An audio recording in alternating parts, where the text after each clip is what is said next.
Hello, my name is Kay Herring, and I welcome you to Candidates Up Front, a public interest program of Berks Community Television, BCTV, and the League of Women Voters of Berks County.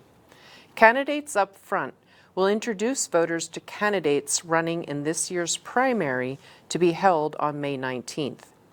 Contested races for this primary are in Pennsylvania Senate District 48 and Pennsylvania House Districts 126, 128, and 130. A primary election is where Democrats and Republicans choose their candidates for the November ballot. There are no ballot questions this primary season, so only voters who have registered as a Democrat or a Republican can vote. To check your voting status, you can go to Pennsylvania's state website, vote.pa.gov. That's vote.pa.gov. And there you can register to vote, change your party designation, locate your polling place, or apply for a mail-in ballot and get lots of other information about the election. To change your party designation, which can be done at any time, follow instructions on that website to update your registration. You may change your party designation even if it is just so that you can vote in this primary. You can also call the local Election Services office at 610-478-6490. The deadline to register is May 4th, and the deadline to apply for a mail-in ballot is May 12th. We are interviewing candidates who wanted to be interviewed in contested races only. For each race, the candidates will get the same questions and will have the same amount of time to answer them. Let's begin. Hello, my name is Bill Litvin, and I am with the League of Women Voters of Berks County. Today's interview is with a candidate running for the 128th Pennsylvania House District. Two candidates are competing for this office, Republican Mark M. Gillen and Republican David Hughes. The 128th District encompasses parts of southern Berks County, including the townships of Amity, Carnarvon, Douglas, Robeson, Union, Birdsboro, New Morgan, and parts of Cumru and Exeter townships. State representatives serve a 2-year term in the state legislature in Harrisburg. They initiate legislation and vote to create laws. They pass the budget, including taxes and expenditures of the state. They help constituents with issues regarding state government. The salary for a state representative is about $110,000 per year plus benefits and expenses. Please note that the opinions expressed in this interview are those of the candidate and are not the opinion of the League of Women Voters or of BCTV. This interview is with Mark M. Gillen. Hello. Hey, thank you for having me. Mark, please tell our viewers about yourself and why you are running. Well, let me give the family profile first. Seems to be the most important thing to people as it is to me. I'm a person of faith. I have a wife, and it'll be in 2 weeks. It'll be 35 years of marriage, and I have 5 daughters. The oldest daughter is 26 years old, a college graduate. The second is in the United States Army. She is a second lieutenant, and she's working on a master's degree in military intelligence. The third daughter, married, has our first grandson, who's 4 months old. The next daughter is in college, so I know all about college expenses. And the last daughter is 12 years old, and she's smarter than anybody. Just ask her. She's a real pistol. We live on a farm. Our daughters were involved in 4-H, and we certainly want quality of life for all of our constituent community. And we realize that that quality of life and affordability has been challenged as I knock on doors and talk to people working on nominating petitions to get on the ballot. I realize that water, the cost of water and sewer service, particularly if you're in the Exeter area, it's a quality of life, it's an affordability issue. And then property tax, which is my #1 legislative priority. And as I visited out in Douglas Village, I discovered people were literally being forced out of their homes by the price of the lot rental. Well, you've kind of touched on my next question, which is what are 2 or 3 issues on which, if elected, you feel you can make a difference? Well, let me start with property tax, because the Pennsylvania Constitution guarantees that right in Article 1, Section 1, relative to property ownership and home ownership. And it's being challenged. My own daughter a couple of weeks ago said, "Hey, Dad, I think my husband and I, my son-in-law, Zach, found a property we could afford." And the price of the property was a little better than $250,000. And I said, "What is the property tax?" And she found out it was $9,000 a year. Suddenly, she can't afford it.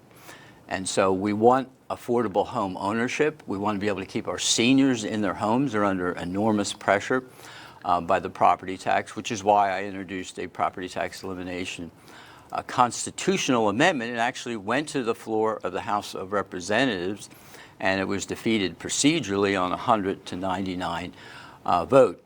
As I speak to my friends in the community, I realize that the price of water, essential service, life-giving, has gone up precipitously. So we have a situation where our seniors, especially, I can remember talking to one couple, and the price of their water and sewer is $300 a month. And this has gone up from a quarterly bill of $7,500 over the course of the last 6 or 7 years. And then our good friends, I know out in Douglas Village, under a lot of pressure, like other manufactured home communities, with the affordability issue relative to lot rentals rising at a rate that is unaffordable. And so there's certainly some of the top issues that I'm facing and our community and constituent community is facing.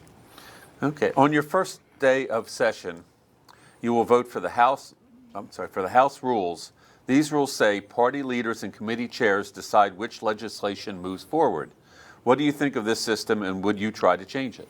Well, I am a committee chair, and I wish I had as much power as was espoused in the statement there. There is a lot of concentrated power in the House of Representatives, but I was elected to represent my community, and maybe my issues are not necessarily the issues of somebody in Western Pennsylvania, but they deserve just as much a voice. And I'm the chairman of the Veterans Affairs and Emergency Preparedness Committee, and certainly my advocacy is strong there. But in my opening remarks, I didn't necessarily mention that. It's critical. It's important.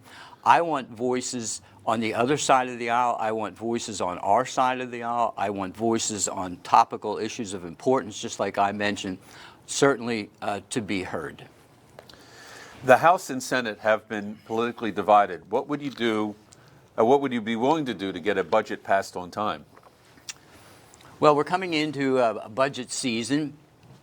June is normally dominated by budget discussions, and we just passed out of a season of budget hearings. And it became abundantly clear to me in looking at the numbers, listening to the testimony, that we can't afford what is being proposed currently by the administration. Let me hasten to add, Josh Shapiro and I served in the State House together. We certainly have different perspectives on critical issues, but there is an abiding friendship there. And as I look at the budget proposal of the administration, I found it substantially out of line financially. We as homeowners and our constituent community look at our income, our revenue, and then we make decisions based on what we can afford. In this case, the proposal is to spend billions more than we actually take in revenue. So I think a good starting point would be to build a budget around actual revenue. Okay. When the United States counts its population for the census, there are always changes in the number of voters in each district. That needs to be evened out by redistricting. In Pennsylvania, for legislative districts, should that be done by legislators, the current system, or by a nonpartisan citizens group? Whoever does it, should there be rules of what they can and cannot do? Tell us your thoughts. Well, I wish the current system was being done by legislators, but it is not. When I came into office, the legislative maps, as now, are decided by a 5-member commission. There's 2 Republicans and 2 Democrats, and they picked a 5th member of the commission. They never agree. And so the Supreme Court of Pennsylvania picks the 5th member of the commission. And this, after the 2010 census, is the map that was produced. Whether you be Republican, Democrat, Independent, unaffiliated, I think we can all agree that this is a monstrosity and this is unacceptable. This is what the current system produced in the way of a map.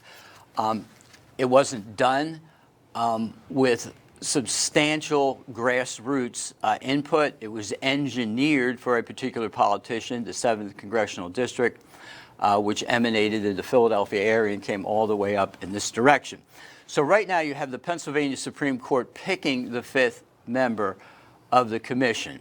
And since the courts, both historically, not many years ago, and currently had dominant party affiliations, which are different, you end up with a jaded political process in the mapping of legislative districts. Let me make clear that I do not have a vote, nor would I wish a vote on my own legislative district. And why is this issue so important and so critical that we address? And there's a bill out there, and it'll be substantially amended. I've drafted an amendment to myself. I've drafted my own amendment to the bill because it needs some recalibrating. But if you look at this process and you recognize that it's out of the hands of the legislators first. I know the public seems to think that we are doing this. It's not being done for us. It's being done to us. 62% of my district is new. This disenfranchises individual constituents who are accustomed to working with a particular legislative staff. They share very personal information, very detailed information, and then suddenly they're thrust into a new legislative district. This has to change. Pennsylvania currently has, we're switching topics here a little bit, but we currently have closed primary elections. Only Democrats and Republicans can vote for candidates. 16% of registered voters are left out. That's 1.4 million voters. Some say all registered voters should be able to vote in the primaries as all taxpayers are paying for it. What do you think would be the best system? What rules would you want to have in place? Well, first of all, people need to understand that the system that we have now is engineered by the two major political parties. And it's hard for me to believe that the leadership of the two major political parties is going to deviate from the status quo.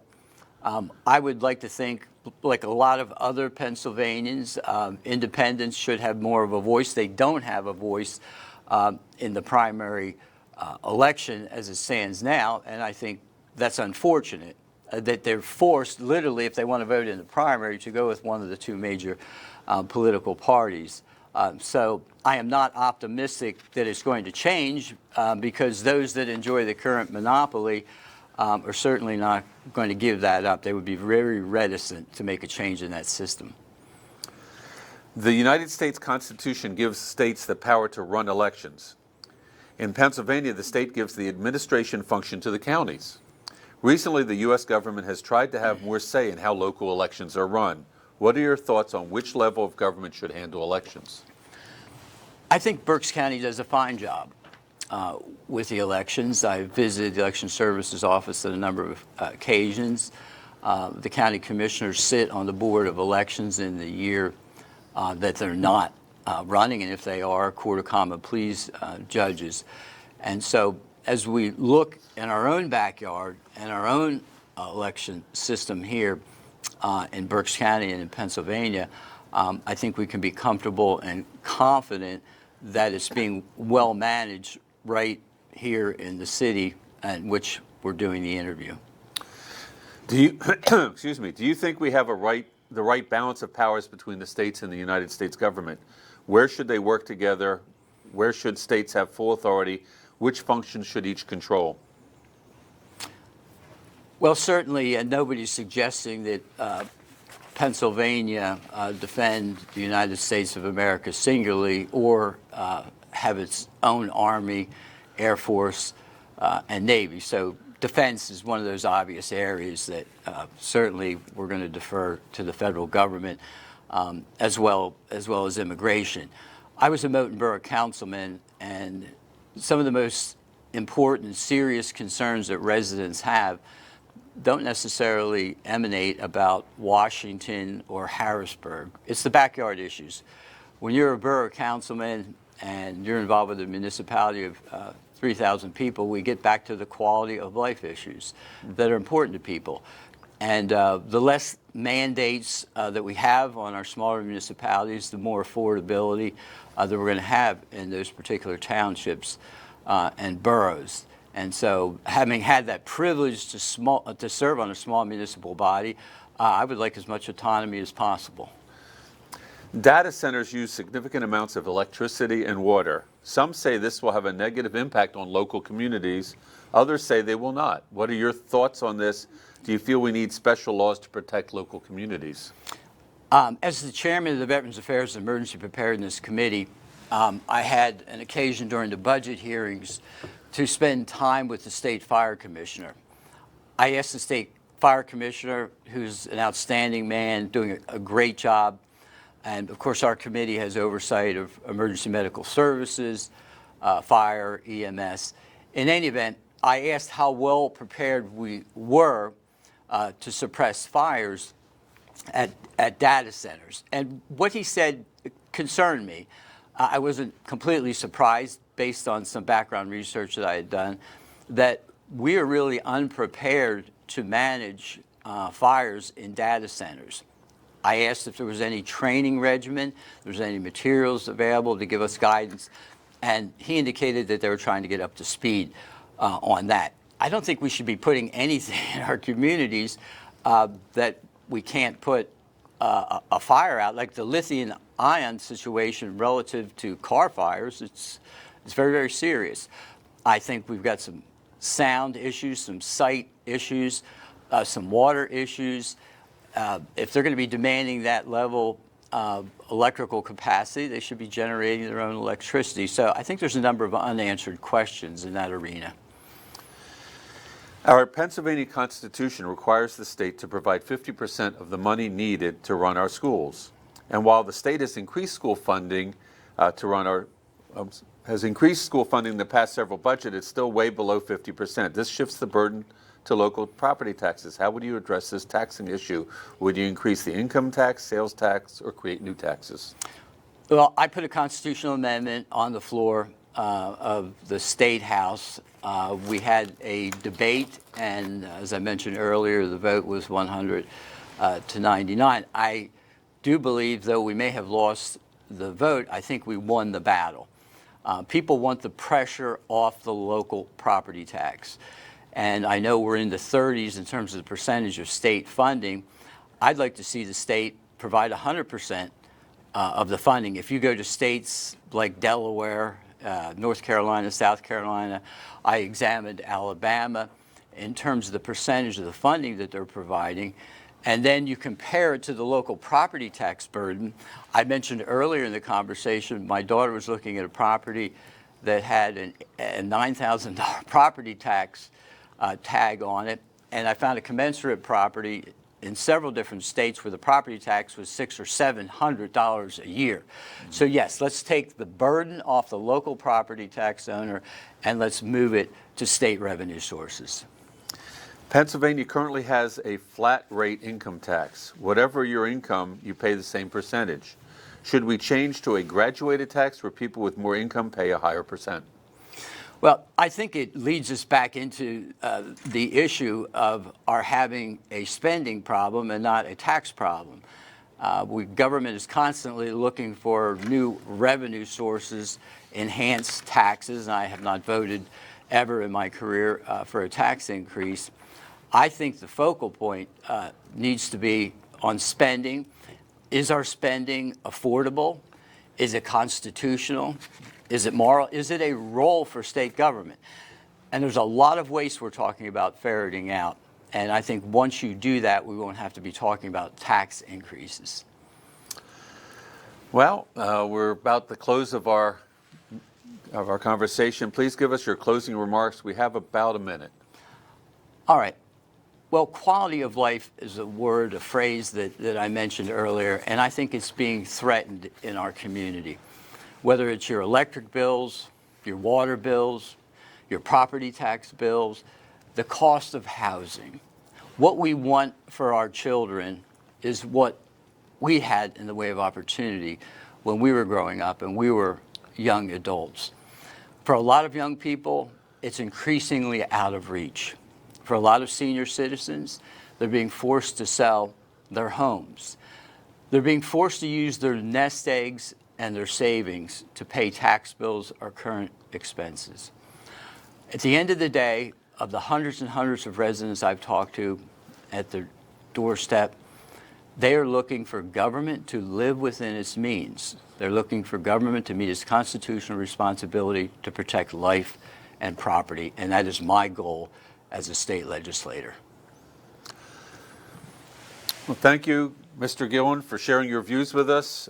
You will find candidates upfront interviews on BCTV and its website and YouTube page. Remember, Pennsylvania's primary election is Tuesday, May 19th. For more information about candidates, go to the League's online voters guide, vote411.org. That's vote411.org. If you have any other questions about election procedures, contact Berks County Election Services at 610-478-6490. Thank you for watching Candidates Up Front.